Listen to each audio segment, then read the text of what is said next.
15 de la tarde, 15 horas con 13 minutos, recibiendo todos los reportes que nos están llegando a propósito de las precipitaciones que ya están llegando a buena parte de la zona centro-sur. Aquí cae una gotita. Salí y aquí cae una gotita. Sí. En Providencia. Hace frío. Yo no tengo frío, fíjate. Bueno, estamos en que yo soy del campo. Sí. Vamos a hablar de frío. Sí, de harto frío. Y de mucho frío. Y de harto frío. A continuación. El que sabe, sabe. En directo con el profe, en el Expreso PM. Con un profe que tiene mucho que contar, tenemos mucho que conversar, porque hoy día 6 de noviembre, ¿sabías tú, Felipe, que es el día de la Antártica chilena? Me lo contaste tú esta mañana. Bueno, la Antártica es un lugar fascinante, por supuesto, por todo lo que implica, pero además por la investigación que se hace ahí. Así es. Hay varios líderes internacionales y organismos internacionales que dan cuenta, ojo, tenemos que poner más ciencia o más investigaciones en ese lugar, porque los datos que de ahí sacamos nos pueden entregar muchos datos de lo que está sucediendo en el planeta entero y lo que podría llegar a suceder también. Estamos con un experto, pero ese experto es el director del Instituto Milenio, base de ciencia antártica, es buzo científico, es francés, llegó a nuestro país por ahí por fines de los 90. En 99. Venía por 2 años. Estamos en el 2025. Y todavía no se va. Y está acá con nosotros Elie Poulain. No. Elie Poulain. Poulain, ahí está. ¿Y en chileno cómo sería eso? En chileno sería Elie Poulain. Es la versión más común acá, cuando uno lee mi nombre y apellido. Muchas gracias por venir, profesor, también acá a nosotros. Gracias por la invitación. Para hablar justamente de la Antártica. Hoy día es el día de la Antártica chilena, ¿no? Pero yo lo decía, sobre todo el último tiempo tengo la sensación de que se ha puesto más protagonismo, más allá de las características de lejanía y de todo lo que podamos ir conociendo, pero también de los datos que nos puede entregar esa parte del planeta en relación al resto del mundo.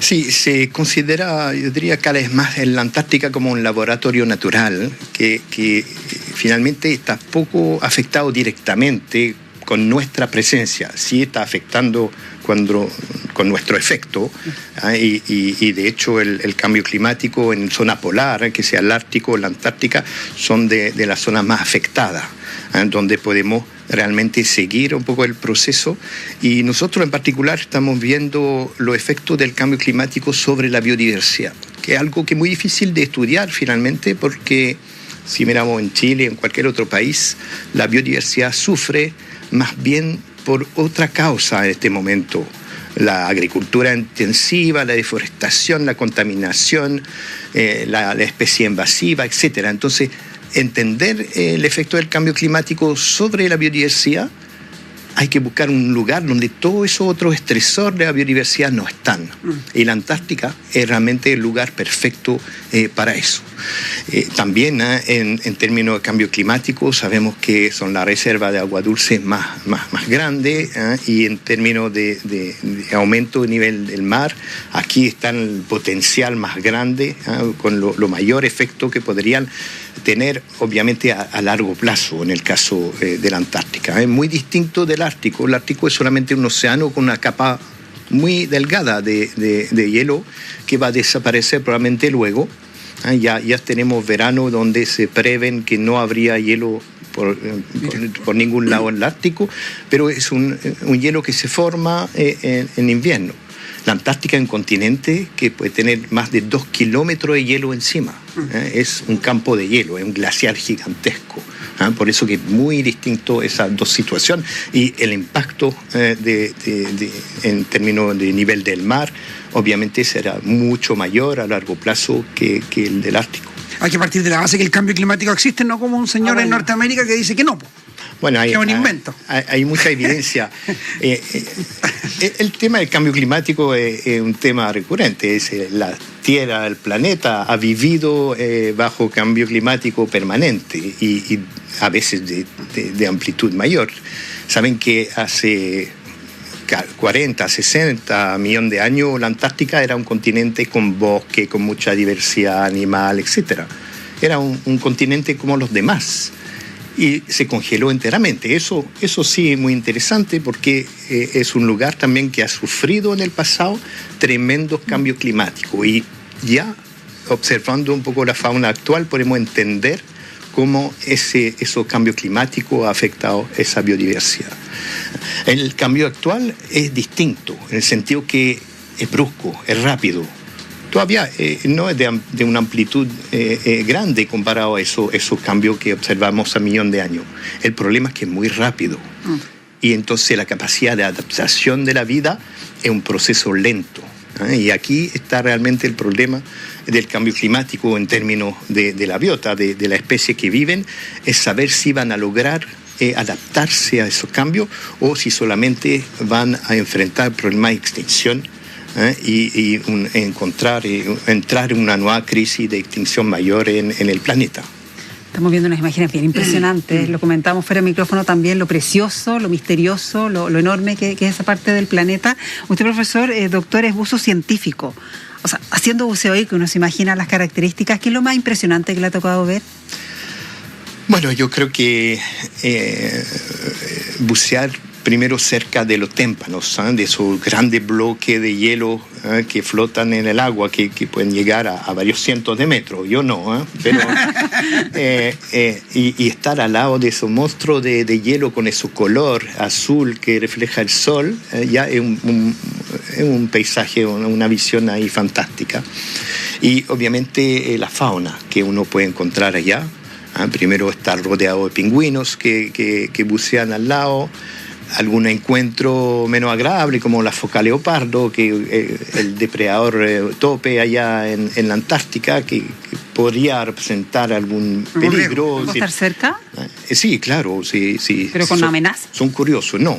Ya. Pero ha habido algunos encuentros menos afortunados. Un poco hostil, y hay un caso de muerte en una base inglesa donde no que comió la persona, pero la tomó y la llevó muy profundo y la ahogó.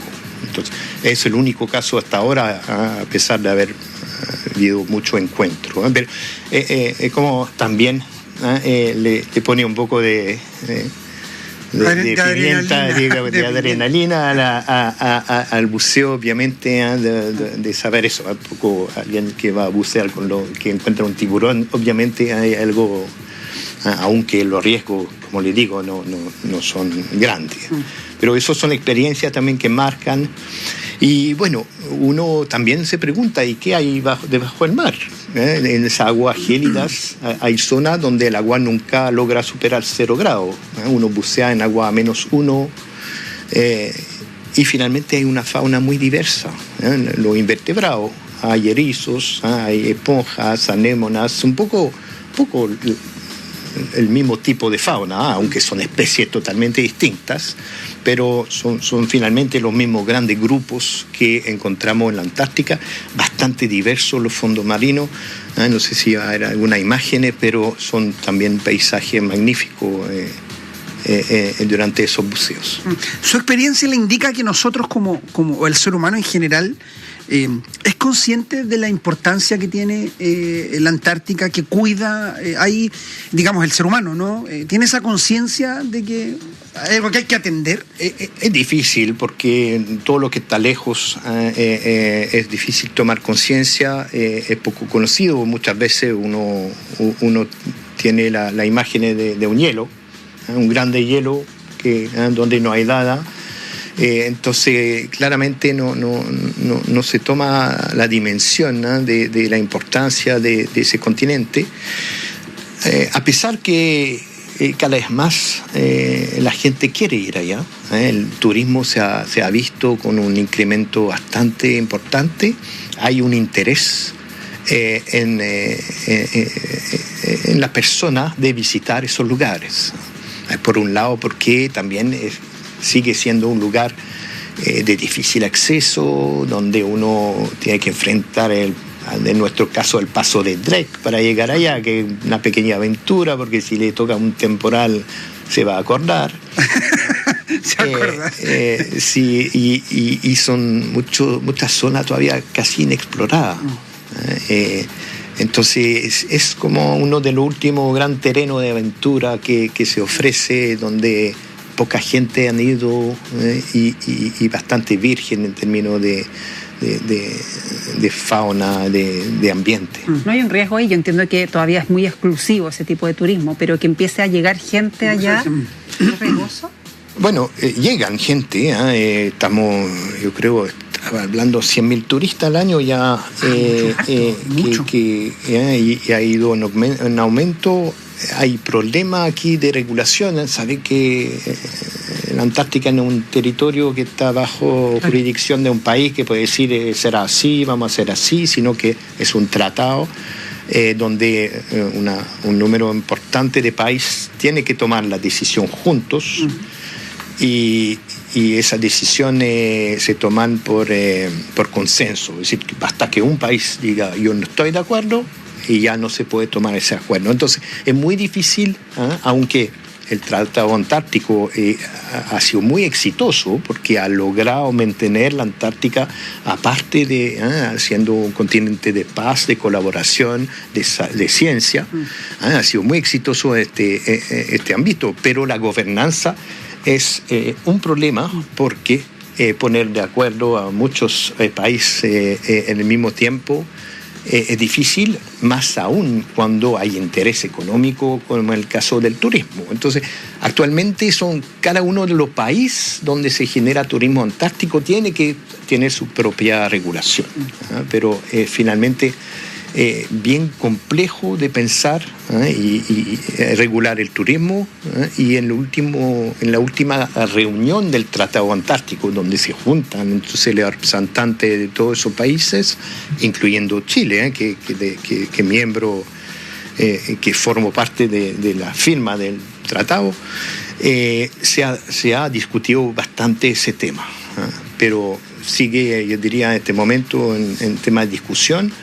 Y sí hay un riesgo que se masifique el turismo y que empiece a tener realmente impacto sobre ciertas zonas. Porque obviamente uno va a la Antártica, va a ver pingüinos. Entonces todo el mundo va a ver la colonia de pingüinos. Y eso sabemos que eso molesta a los animales y las colonias de pingüinos se reproducen ahí. Por eso que están en colonia. El resto del año no están. Vienen a reproducirse. Entonces ya sabemos que eso genera algún grado de perturbación. Después hay algunos sitios históricos también, donde en Decepción, balleneras antiguas, ese tipo de cosas, donde ha incrementado muchísimo, porque todos los barcos quieren pasar acá. Todos los cruceros ofrecen un poco el mismo recorrido. Y eso es el peligro, porque hay sitios donde ya hay sobreturismo, claramente. Hay barcos esperando que otro se vaya para entrar. Entonces, sí, es preocupante, pero más que todo hay que pensar en cómo tratar de regular eso. El problema es que si un país pone regulación estricta y el de al lado no, finalmente no sirve de nada, sino castigar su propia industria, limitando. Entonces, eso es la historia del tratado, buscar consenso, buscar acuerdo para tratar de avanzar en temas como la pesca, como el turismo, y otros temas que todavía no se tocan, como la explotación de lo mineral allá. Hay un continente que no ha sido tocado en términos de recursos, pero tiene tanto como otros. Entonces, aquí hay riqueza inmensa, y obviamente hay apetitos también por el mundo, y que obviamente van creciendo con el tiempo, necesitan más energía, más minerales, etc. Entonces, el tratado está acá, está funcionando bien, y el Instituto Base tiene dentro de sus científicos algunos profesores de Derecho Internacional que trabajan, que representan Chile en los tratados, y que analizan un poquito qué significa la gobernanza internacional, cómo proyectar el Tratado Antártico a futuro, y etcétera. Entonces estamos al borde de la ciencia y de la política, porque nosotros todo lo que hacemos también, obviamente es ciencia para conocer, vamos a decir, pero también toda esa información sobre biodiversidad se usa para generar plan de conservación, y eso se analiza ya también a nivel internacional. Y de nuevo la aprobación de esos planes, por ejemplo, generar una nueva reserva marina en la Antártica, tiene que ser aprobado a nivel del consenso de los países. Y ya vemos que hace años que no se ha logrado implementar ninguna reserva nueva. Estamos muy lejos de llegar a los 30% que la meta planetaria del océano en zona conservada, porque algunos países ahora sistemáticamente se oponen a la creación de nuevas reservas marinas. Entonces, es un tema importante. Nosotros hacemos ciencias, tratamos de poner a disposición esa ciencia para generar esos planes de conservación y luego entender cómo eso entra en la fase política. Entonces, el instituto cubre más o menos todo ese continuum de la generación de información hasta la toma de decisión.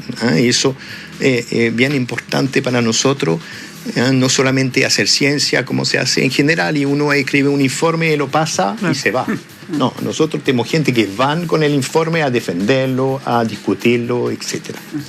Uno entiende la labor fundamental que hacen ustedes como científicos, ¿no? Pero queda la sensación, por la experiencia, digamos, de la presencia del ser humano en determinadas zonas, que ojalá mantenerlo lo más lejitos posible, entendiendo la importancia del turismo, pero la experiencia indica que ese estímulo depredador que tiene el ser humano termina siempre mal. Sí, es claramente hay que poner freno siempre, porque si uno libera todo, obviamente la demanda existe. Y se entiende, porque quien no quisiera hacer un crucero, ustedes dijeron, yo nunca fui. Y me encantaría ir. Y le recomiendo, porque también es fantástico, pero hay que tratar de hacerlo en un marco razonable, porque el otro extremo, es decir, tenemos un lugar pristino, nadie entra. Es como decir, eso es patrimonio de la humanidad, pero nadie lo ve. Entonces, ¿qué sirve? Claro, sí.